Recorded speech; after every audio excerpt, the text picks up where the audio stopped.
ఉన్న బంగారాన్ని విడిపించి ఆ రోజు ఆన్లైన్ రేటుకే మేము కొంటాం. Sharma gold company. Cyber crime గురించి ఈ మధ్య చాలా మంది బాధితులు అవుతున్నారు.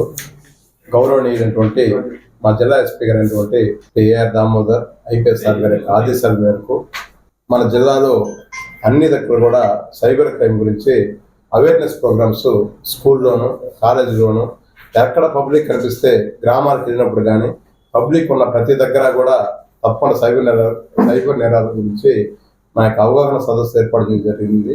అలాగే మన దగ్గర ఉన్న మహిళా పోలీసులతో కూడా ప్రతి గ్రామంలో కూడా cyber crime awareness programmes conduct చేయడం వలన సైబర్ నేరాలు మన జిల్లాలో చాలా వరకు తగ్గుముఖం పట్టాయి.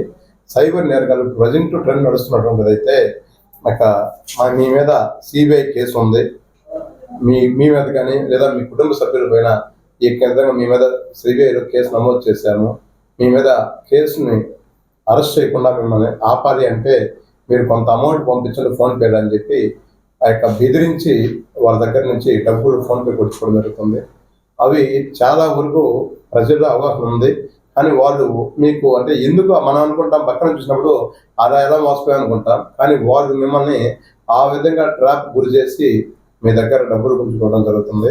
ఇక ప్రజలు ఎవరైనా గుర్తుపెట్టుకోండి, డిజిటల్ అరెస్ట్ అనే పదం అనేది లేదు, ఫోన్లో అరెస్ట్ చేయడం అనేది అసలు లేదు. దయచేసి ఎవరు కూడా డిజిటల్ అరెస్ట్ గురించి భయపడి కానీ ఎవరు కూడా డబ్బులు పోగొట్టుకోవద్దు అనేది మా యొక్క విన్నపం.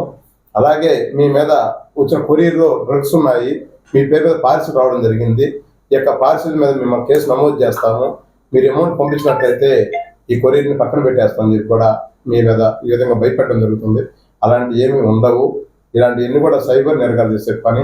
వీటి సైబర్ నేరగాలు రికవరీ చేయడం కన్నా కూడా అవేర్నెస్ కలిగి ఉన్నట్లయితే చాలా వరకు వీటి పట్ల బాధ్యతలు ఉండేటువంటి అవకాశం ఉంటుంది. అలాగే ఫేస్బుక్, ఇన్స్టాగ్రామ్ ఇలా వీటి పేరుతోటి మీకు పరిచయం అవుతారు. మీరు తర్వాత కొంచెం చాటింగ్ చేయడము, తర్వాత వాయిస్ కాల్స్ మాట్లాడడం జరుగుతుంది. ఆ తర్వాత వాళ్ళు కొంత అమౌంట్ మీకు పంపించమని చెప్పగానే మీరు పంపిస్తారు. తీరా చూసుకుంటే అవతల వ్యక్తి మీకు రెస్పాండ్ కాదు. ఇవన్నీ కూడా సైబర్ నేరగాలు చేసే పనులు. కాబట్టి ఇక ఫోన్ వాడుతున్నట్టు కొంచెం జాగ్రత్తగా ఉండి అవేర్నెస్గా ఉండి సైబర్ నేరాలకు బాధ్యత లేకుండా ఉంటే బాగుంటుంది నా ఉద్దేశం. మీకు ఏమైనా డౌట్స్ ఉన్నట్లయితే మాకు తెలియపరిస్తే ఇమ్మీడియట్గా మీకు మేము ఆ యొక్క అవునా కథను కూడా తెలియపరచలేదు.